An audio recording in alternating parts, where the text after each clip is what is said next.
नमस्कार दोस्तों, मैं इस वक्त पहुंचा हूं बापू धाम वार्ड नंबर 3 में। आप देख सकते हैं एक चौराहे पे मैं खड़ा हूं और यहां कई राजनीतिक पार्टियों के कैंप लगे हुए हैं। कई राजनीतिक पार्टियां अपने अपने कार्यकर्ताओं के साथ मिलकर अपनी रणनीति बना रही हैं। कई लोग, कई पार्टियां हैं, कई आज़ाद पार्टियां हैं। इसी तरह से मैं जहां पहुंचा हूं यहाँ भी एक आज़ाद उम्मीदवार हैं। मैं आपको दिखाता हूं, यहाँ से एक आज़ाद उम्मीदवार हैं कृष्ण प्रधान, जिनका चुनाव चिन्ह गैस सिलेंडर है।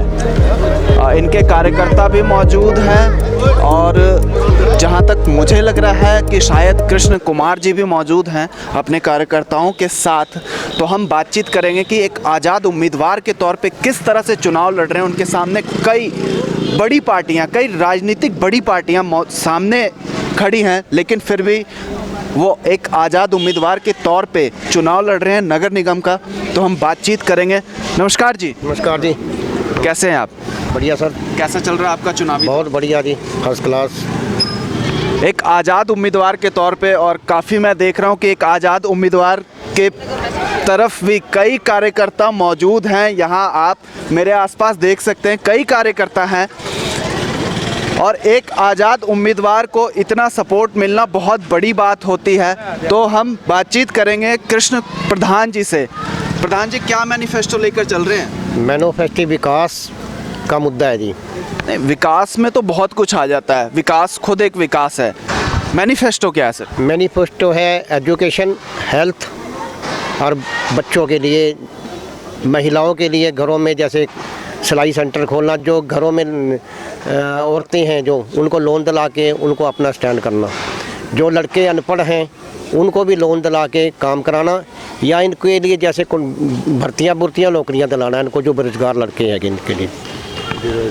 प्रधान जी, 150 से ज़्यादा उम्मीदवार नगर निगम चुनाव में खड़े हैं। सभी के मैनिफेस्टो, मुझे लगता है कि ज़्यादातर हमने जितने कैंडिडेट से बात करी है सभी का मैनिफेस्टो विकास को लेकर है। लेकिन प्रधान जी का नया क्या है, हम इन्हीं की जुबानी सुनेंगे। किस तरह से नया क्या है आपके पास? ये बारिश के बुलबुले तो सभी बता रहे हैं कि ये मैनिफेस्टो है, लेकिन आपके पास नया क्या है? एक आज़ाद उम्मीदवार, बड़ी बड़ी पार्टियां हैं, तो इनको कैसे आप अपने चुनावी माहौल को लेकर कैसे इनका सामना करेंगे आप? लोगों ने सारी राजनीतिक पार्टियों को देख लिया है। सब झूठे वायदे, लुभावने वायदे करती हैं, कोई काम नहीं करती। जीतने के बाद पार्टियां, राजनीतिक पार्टियां। तो क्या आपको लगता है कि आप इसी चीज़ का फ़ायदा उठा रहे हैं कि राजनीतिक पार्टियों ने काम नहीं किया है तो मैं आज़ाद उम्मीदवार के तौर पे चुनाव लड़ूं और मैं जीत जाऊंगा? बिल्कुल, जनता का भारी जन समर्थन है जी, बिल्कुल जीतेंगे और लोगों के काम करेंगे। ये जो जन समर्थन है मेरे साथ, इस चीज़ का गवाह है भी। मैं शुरू से ये लेके यहाँ तक काम करता रहा हूँ, करूँ और काम करता रहूँगा। काम किया मैंने मुझे अपने काम पे। क्या इससे पहले आपने क्या काम किए हैं अपने वार्ड के लिए? काम, सामाजिक काम किए हैं, सोशल करे हैं, धार्मिक, राजनीतिक सारे काम करे हैं। धार्मिक संस्थाओं से भी जुड़ा हूँ, समाज से भी संस्थाओं से जुड़ा हुआ हूँ। कई NGO हैं कॉलोनी में, उनके साथ मैं जुड़ के समाज सेवा कर रहा हूँ। ये तो प्रधान जी कह रहे हैं कि मैं समाज सेवा कर रहा हूँ, लेकिन यहाँ आसपास जो लोग मौजूद हैं मैं उनसे जानने की कोशिश करूँगा, क्या प्रधान जी ने सचमुच समाज सेवा किया है? हाँ जी, प्रधान जी ने यहाँ पर बहुत बढ़िया काम करते हैं। बढ़िया में कैसे काम? बढ़िया में वही बता रहा हूँ, जैसे कि इन्होंने आई कैंप लगाए हैं कई बार। अब जैसे वैक्सीन की ज़रूरत थी, इन्होंने वैक्सीन के कैंप लगवाए हैं। और जैसे कोरोना काल आया था तो सबसे ज़्यादा जो महामारी फैली थी वो बापू धाम का नाम आया था सबसे ज़्यादा। तो इन्होंने बढ़ चढ़ के, जैसे कि हमारे यहाँ पर वार्ड बना दिए गए थे और हमको कवर कर दिया गया था चारों तरफ से कि हम आ जा नहीं सकते थे। लेकिन जहाँ पर जो इनके जैसे हम संपर्क में थे, अलग अलग जगह पे थे, इनका मैसेज आया कि जो आपके पास हैं, जो भी जितने भी हैं, जितनी ज़्यादा ज़रूरत पड़े जिस चीज़ की भी, वो आप बढ़ चढ़ के उनकी सेवा करें।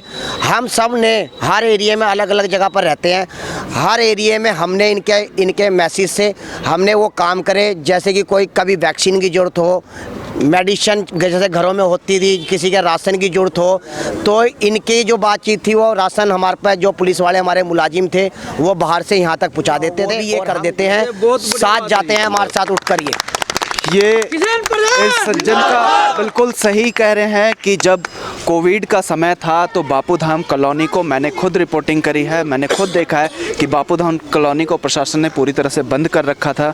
और ये बता रहे हैं कि प्रधान जी उस बहुत ही बुरे दौर में इन्होंने साथ दिया लोगों का, ये बहुत अच्छी बात है। लेकिन प्रधान जी सबसे बड़ी बात ये है कि आपके सामने इतनी बड़ी बड़ी राजनीतिक पार्टियों के उम्मीदवार खड़े हैं, किस तरह से सामना करेंगे आप उन उम्मीदवारों का?